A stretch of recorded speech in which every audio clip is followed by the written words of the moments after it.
Si quelqu'un m'avait dit il y a 2 ans que je serais ici, assise en face d'un étranger et que j'avouerais mon histoire, je me serais moqué d'eux. Mais me voici. Donna, 61 ans, mariée pendant la majeure partie de ma vie, et les choix que j'ai faits l'année dernière résonnent encore en moi comme une tempête silencieuse qui ne finit jamais. John, mon mari, a toujours été le leader, celui qui avait des projets, celui qui prenait des risques, pendant que je le suivais en lui faisant entièrement confiance. Nous avons passé des années ensemble à élever des enfants et à construire un avenir qui semblait sûr. Mais que se passe-t-il quand la sécurité devient une prison? Quand le désir est un vrai désir brut? Des murmures viennent d'un endroit dont vous ignoriez l'existence. C'est comme ça que ça a commencé, une vague suggestion presque irréaliste. Au début, j'ai pensé que c'était une blague. Quand John a proposé l'idée folle que les assiettes du soir étaient débarrassées, du vin, les verres encore à moitié pleins sur la table, nous évoquions les projets de retraite de nos enfants adultes et l'avenir. John semblait plus lointain que d'habitude, comme s'il tenait quelque chose à l'intérieur.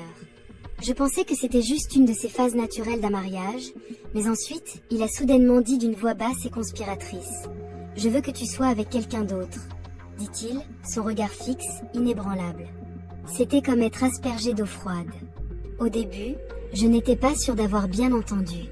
Peut-être que c'était sa façon de raviver la passion dans notre mariage. Mais non, John était sérieux, complètement sérieux. « Qu'est-ce que tu veux dire ?» ai-je murmuré, même si je sentais déjà la réponse. J'avais besoin de l'entendre le dire.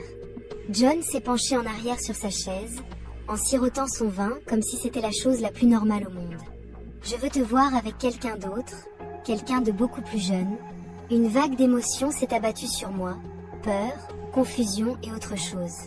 Je n'étais pas prête à admettre ma curiosité. Ces mots crépitaient comme de l'électricité entre nous. Des sentiments d'éveil que je pensais s'être estompés depuis longtemps. Les jours passèrent dans un silence tendu et gênant. Nous n'en reparlâmes pas, et j'essayais de ne pas m'y attarder, mais la pensée s'était déjà enracinée et se répandait lentement dans mon esprit. Puis, un soir, John souleva à nouveau le sujet, cette fois de manière plus décisive. « J'ai trouvé quelqu'un, dit-il, avec autant de désinvolture que s'il discutait d'une réservation pour un dîner. » J'ai figé.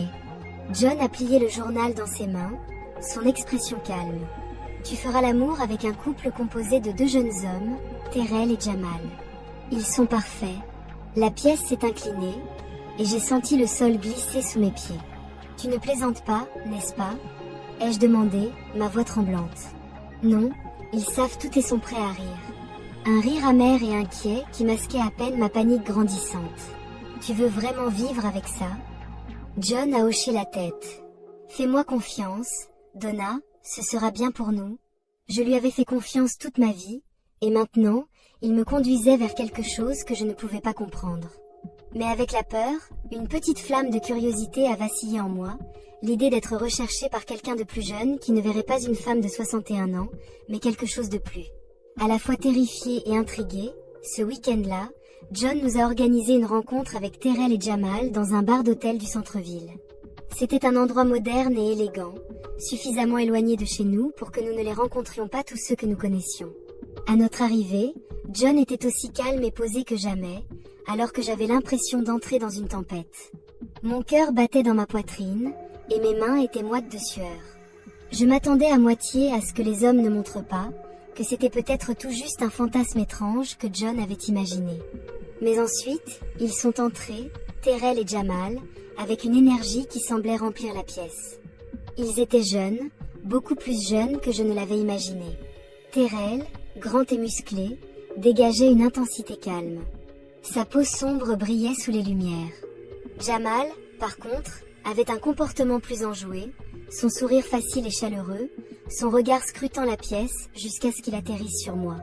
John s'est levé pour les saluer comme de vieux amis, et je ne pouvais que m'asseoir là, comme si j'étais perdue dans un rêve surréaliste. « Donna, voici Terrell et Jamal, » dit John, en me ramenant au moment où Terrell a été le premier à tendre sa main, sa prise ferme mais pas trop puissante. « Ravi de vous rencontrer, Donna, » a-t-il dit d'une voix profonde et douce. Jamal a suivi avec un sourire enjoué. « Tu es encore mieux que je ne l'imaginais. » Il le taquinait légèrement, une lueur espiègle dans ses yeux. « À ce moment-là, j'ai réalisé que j'avais franchi un seuil à partir duquel il n'y avait pas de retour en arrière. Mon cœur battait dans ma poitrine, un battement de tambour d'anxiété et de désir se fondant dans une symphonie sauvage. Dans la pièce, avec son design moderne et élégant, à la fois intime et étranger, l'accent chromé scintillait sous un éclairage tamisé. La vue sur la ville en contrebas semblait lointaine, un rêve scintillant juste hors de portée, comme si le ciel nocturne s'était replié dans le verre.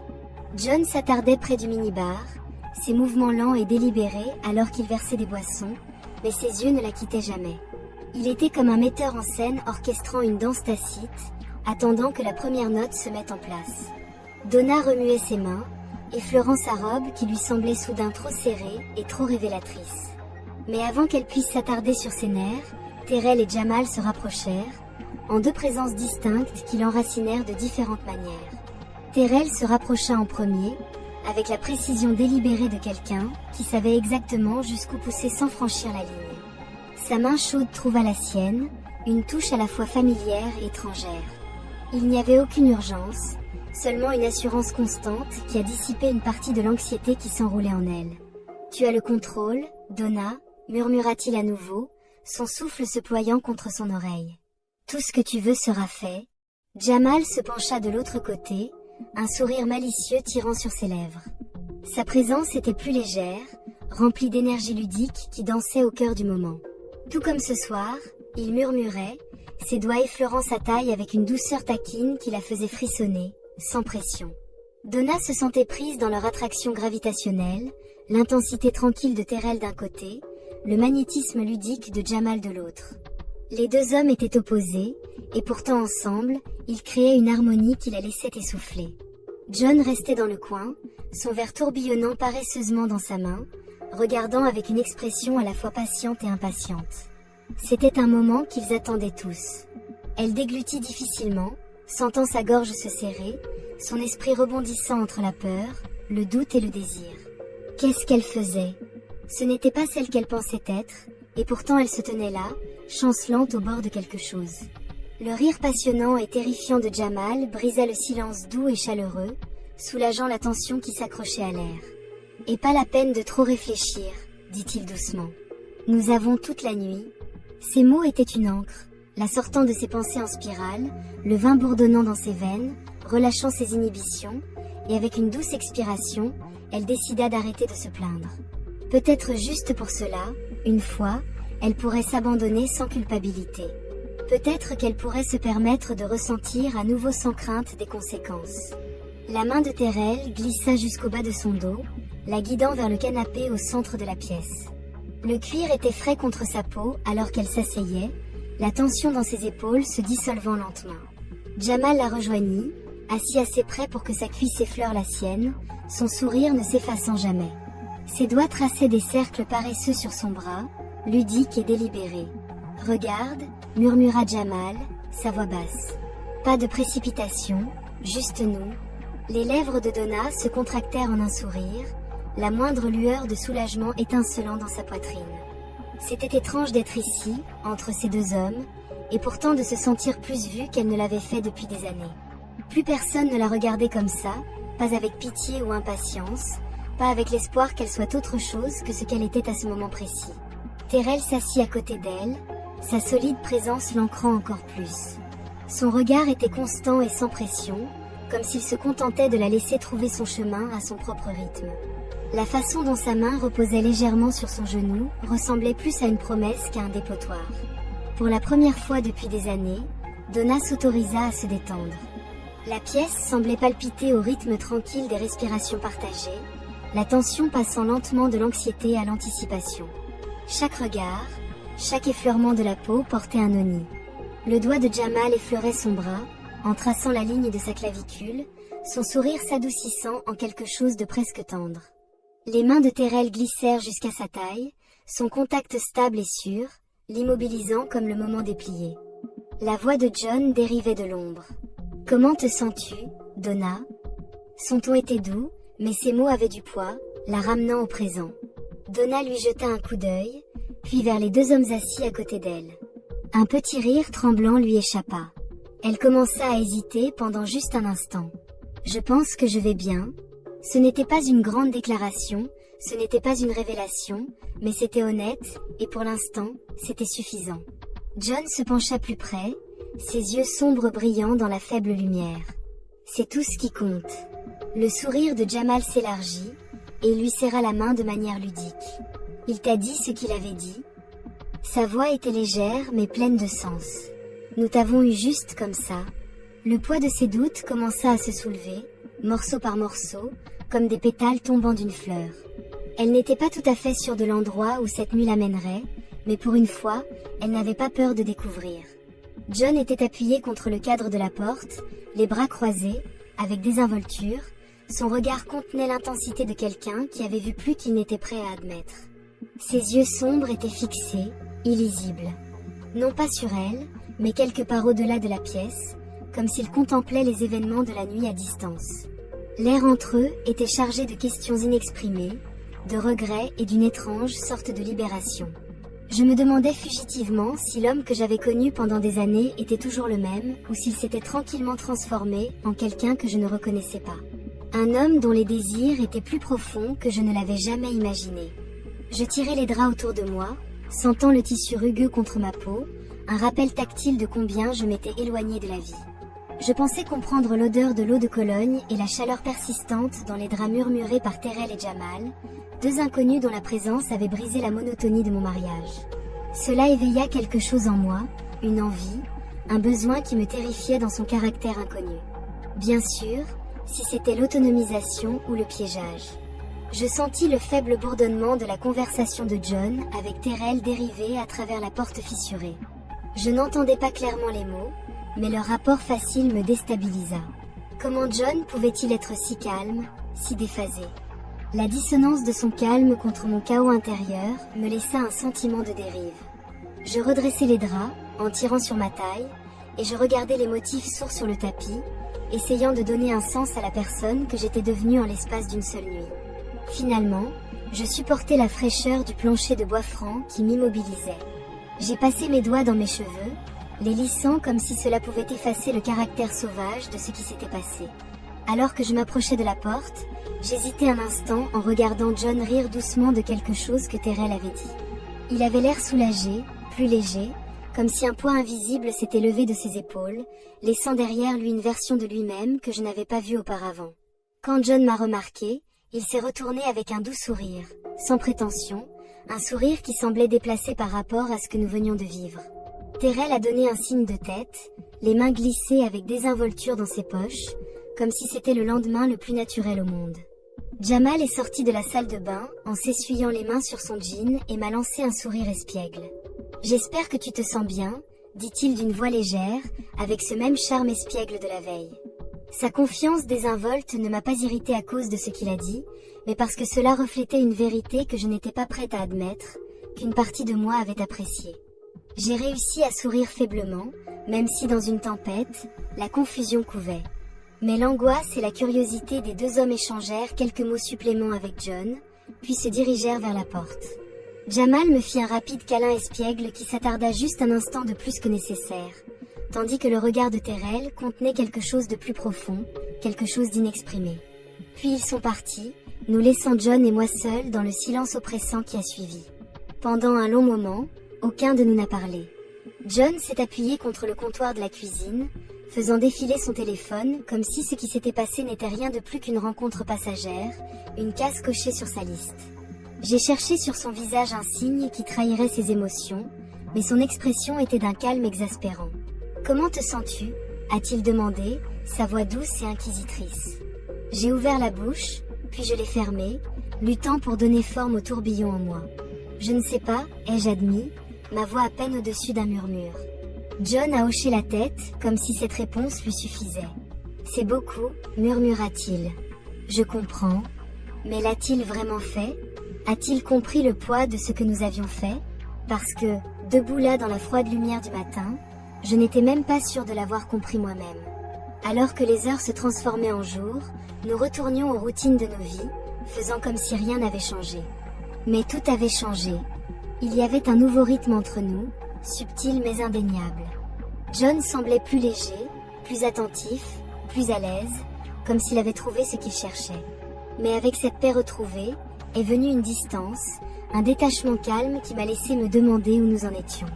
Alors un soir par semaine, après cette nuit, je me suis retrouvée assise en face de John à table, dans le silence épais et lourd entre nous. Il lisait quelque chose sur son téléphone, son visage se détendit d'une manière qui me semblait étrangère. J'ai repoussé mon assiette, la nourriture intacte, et j'ai croisé mes mains sur mes genoux.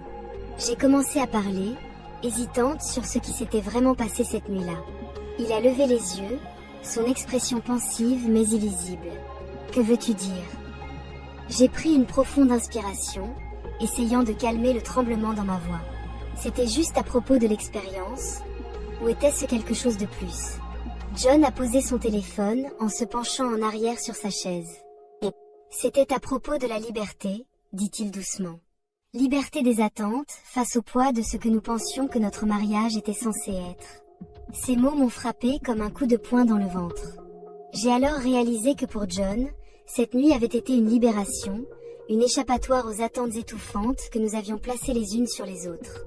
Mais pour moi, c'était quelque chose de beaucoup plus compliqué. Il ne s'agissait pas seulement de liberté, il s'agissait de découvrir des parties de moi-même dont je ne connaissais pas l'existence, des parties auxquelles je n'étais pas sûre de vouloir faire face. « Es-tu plus heureux maintenant ?» ai-je demandé d'une voix à peine audible. Le regard de John s'adoucit, et pendant un instant, j'ai vu un sentiment de l'homme dont j'étais tombée amoureuse. « Je pense que oui, a-t-il admis, mais le bonheur, c'est compliqué. » Et juste comme ça, la conversation s'est terminée, me laissant plus de questions que de réponses. Alors que John revenait à son téléphone, j'ai regardé par la fenêtre, observant les lumières de la ville scintiller sur le ciel nocturne. Le poids de cette nuit persistait encore, une ombre qui s'étendait sur notre mariage, le remodelant en quelque chose de méconnaissable. Dans les semaines qui ont suivi, j'ai essayé de trouver mes marques pour comprendre ce que cette nuit avait débloqué en moi. J'ai passé des heures perdues dans mes pensées, à rejouer les moments avec Terrell et Jamal, en essayant de donner un sens au désir qui avait fait surface. Mais plus j'y pensais, plus je réalisais que les réponses ne viendraient pas facilement. John avait trop sa pièce, sa sortie, mais je cherchais toujours un sens à la clôture, pour un semblant de compréhension. Alors que je restais éveillée la nuit à regarder le plafond, je savais que mon voyage était loin d'être terminé. Le chemin à parcourir était incertain, emmêlé dans les complexités du désir, de l'amour et de la liberté. La seule chose dont je savais avec certitude était que rien ne serait plus jamais pareil. Donna se tenait figée au milieu de la chambre d'hôtel élégante, son cœur battant contre ses côtes, le poids de la tente appuyant lourdement sur ses épaules. Les lumières faibles de la ville scintillaient au-delà des immenses fenêtres, mais la beauté du paysage nocturne lui semblait hors de propos. Tout ce sur quoi elle pouvait se concentrer était le silence oppressant qui s'était installé dans la pièce, la tension inexprimée crépitant entre quatre murs. John était allongé dans un fauteuil, faisant tournoyer son whisky avec un air d'indifférence pratiquée, même si Donna savait que ses yeux la suivaient à chaque mouvement, remplis d'une impatience frémissante. Il attendait qu'elle brise le silence, pour céder et se soumettre à l'arrangement délicat qu'il avait orchestré. Il était clair que pour lui, cela n'était pas seulement une nuit de plaisir. C'était un test de contrôle, de loyauté et de sa volonté de jouer avec le récit qu'il avait créé pour leur vie. Terrell et Jamal, debout de chaque côté de Donna, échangèrent un regard. Leur confiance initiale s'était estompée, et ils sentaient maintenant que quelque chose n'allait pas, mais n'arrivaient pas à le situer. Leur sourire facile avait disparu, remplacé par un subtil malaise, comme si les interprètes réalisaient que le scénario qui leur avait été remis ne correspondait plus à l'humeur du public. Donna pouvait sentir la chaleur de Terrell, son regard s'attardant sur elle. Sa main reposait toujours sur son bras. C'était censé la réconforter, mais à la place, cela amplifiait le chaos tourbillonnant en elle. Ce n'était pas la même énergie qu'elle avait ressentie lors de leur première rencontre. À l'époque, cela avait été électrisant, une libération, une pause dans la monotonie ennuyeuse de sa vie soigneusement organisée. Cela ressemblait maintenant à un piège dans lequel elle était tombée, volontairement mais sans aucune idée de comment échapper à John. La voix basse et mesurée de John brisa le silence. « Tu n'es pas obligé de faire ça, n'est-ce pas ?» demanda-t-il, en inclinant la tête comme pour la défier. « Ce n'était pas ce que tu voulais. » Les mots flottaient dans l'air lourd et accusateur. La gorge de Donna se serra, et elle combattit l'envie de crier. « Non, ce n'est pas ce que je voulais. » Mais la vérité faisait partie d'elle. Elle ne savait plus ce qu'elle voulait. Avait-elle pensé que le frisson de cette première nuit allait enflammer quelque chose de réel, quelque chose de durable en elle? Au lieu de cela, il avait laissé plus de fragments, plus d'incertitude que jamais auparavant. Elle commença, mais les mots hésitaient, se dissolvant sur sa langue. Tyrell lui serra doucement le bras, comme pour la pousser à dire ce qu'elle avait besoin de dire. « Tu n'es pas obligé de faire ça, tu sais, » dit-il doucement, sa voix portant une sincérité surprenante. Jamal se déplaça à côté d'elle, en hochant la tête en signe d'accord. « Ouais, si tu ne le ressens pas, dis juste le mot. » Pendant un instant, Donna ressentit une lueur de gratitude envers eux. Au moins, il lui donnait une ligne de vie au milieu de la tempête que représentaient les exigences implacables de John. Mais même si elle envisageait de s'en emparer, elle sentit le regard de John l'ennuyer, lui demandant de rester sur le scénario. « Allez, Donna, John a dit qu'un côté dangereux s'insinuait dans sa voix. Ne commence pas à agir comme ça maintenant. Tu allais bien la dernière fois. Qu'est-ce qui a changé ?» Donna inspira profondément, en essayant de calmer le tremblement dans ses mains. Tout a changé, elle voulait dire, donc j'ai changé. Mais elle savait que John ne comprendrait pas qu'elle n'était qu'un personnage dans l'histoire. Il avait déjà écrit un récit dans lequel elle jouait le rôle de la femme libérée et aventureuse. La réalité de son conflit intérieur ne correspondait pas à ce récit. Elle se tourna pour lui faire face, sa voix trouvant enfin un semblant de force. Ce qui a changé, c'est que je ne veux plus faire ça. Les mots frappèrent la pièce comme une gifle, laissant un silence stupéfait dans leur sillage. Les yeux de John se plissèrent, et ses lèvres se pressèrent en une fine ligne, les muscles de sa mâchoire se serrant. Donna pouvait voir la déception vaciller sur son visage, suivie rapidement par la frustration. Sérieusement, marmonna-t-il en posant son verre avec un tintement sec. Tu vas vraiment reculer maintenant? Elle redressa ses épaules, invoquant chaque once de détermination qui lui restait. Oui, dit-elle fermement. Je ne veux pas. John la regarda pendant un long moment, son expression illisible, puis sans un mot, il se leva de la chaise et se dirigea vers la fenêtre, ses mains enfoncées profondément dans ses poches. Il resta là, à regarder la ville étincelante, la tension entre eux s'étirant comme un fil tendu. Donna se retourna et offrit un sourire d'excuse à Jamal. « Je suis désolée, murmura-t-elle. C'était une erreur. » Tyrell haussait les épaules, son expression facile comprenant que c'était cool, pas de rancune. Jamal hocha la tête avec son sourire enjoué, revenant, même si cela n'atteignait pas vraiment ses yeux. « Ouais, ne vous inquiétez pas, nous comprenons. » Ils échangèrent un regard avant de se tourner vers la porte. « Faites attention, » dit Donna à Tyrell par-dessus son épaule alors qu'il quittait la pièce, la laissant seule avec John. Le silence oppressant dura un long moment. Aucun d'eux ne parla. Donna pouvait sentir le poids de la déception de John suspendu dans l'air comme un nuage d'orage. Mais elle s'en fichait. Pour la première fois depuis ce qui semblait être une éternité, elle avait fait un choix pour elle-même. John se détourna finalement de la fenêtre, son expression dure et illisible. « Alors, quoi maintenant ?» demanda-t-il d'une voix froide. Donna croisa son regard sans broncher. « Maintenant, je rentre à la maison, » dit-elle simplement. John se moqua, en secouant la tête, comme s'il était incrédule. « Juste comme ça ?»« Juste comme ça ?» Donna répondit-elle. Sur ce, elle tourna les talons et se dirigea vers la porte, son cœur battant, mais ce n'était pas régulier. Elle savait que ce n'était que le début. Il y aurait une chute, et John essaierait probablement de la manipuler pour qu'elle revienne. Mais pour l'instant, elle avait fini de jouer. Alors qu'elle sortait dans l'air frais de la nuit, Donna sentit un étrange sentiment de paix s'installer sur elle. Elle ne savait pas ce que l'avenir lui réservait, mais pour la première fois depuis longtemps, elle avait l'impression de contrôler sa propre histoire.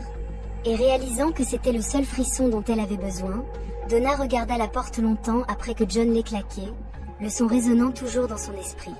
Elle se retrouva debout dans la chambre d'hôtel faiblement éclairée, le cœur battant, les mains tremblantes.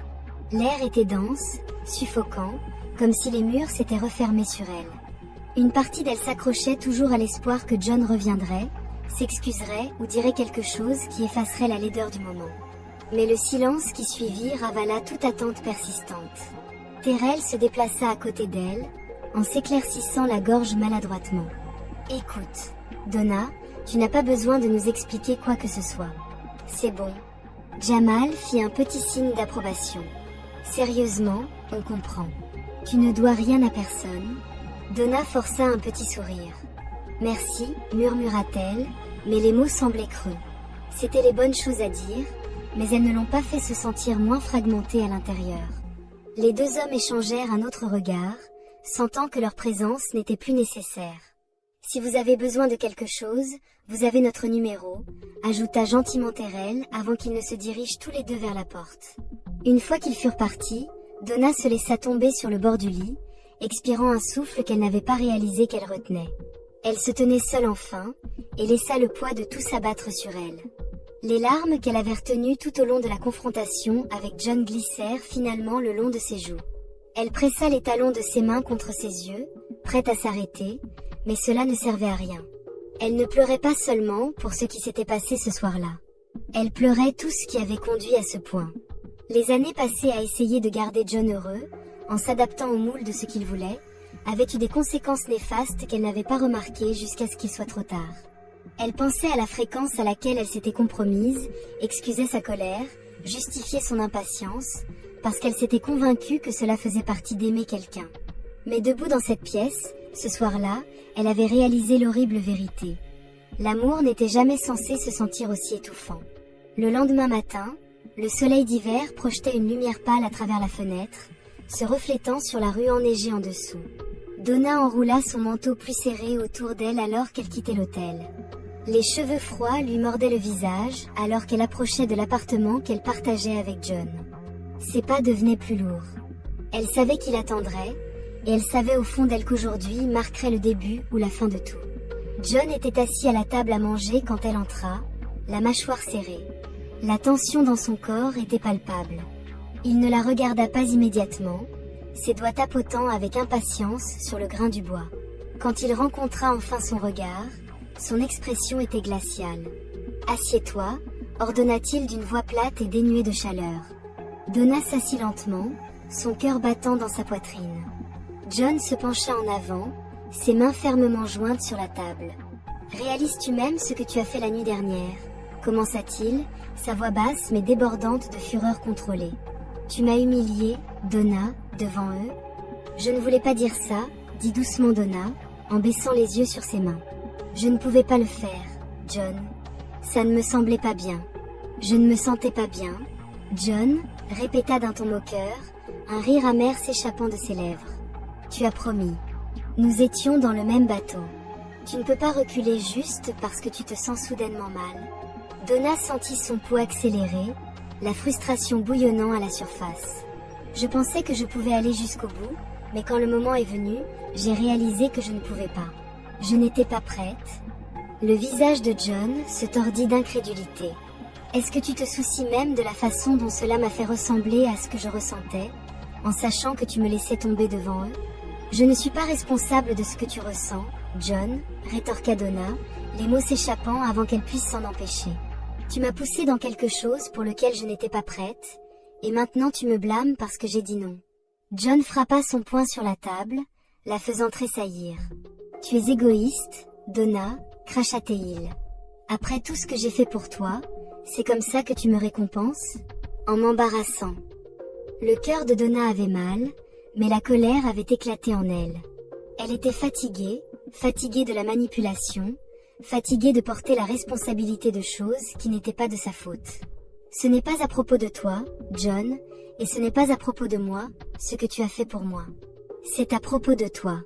Enfin, me défendre. » John la regarda, ses yeux sombres de ressentiment. « Tu es ingrate, » sifflait-il.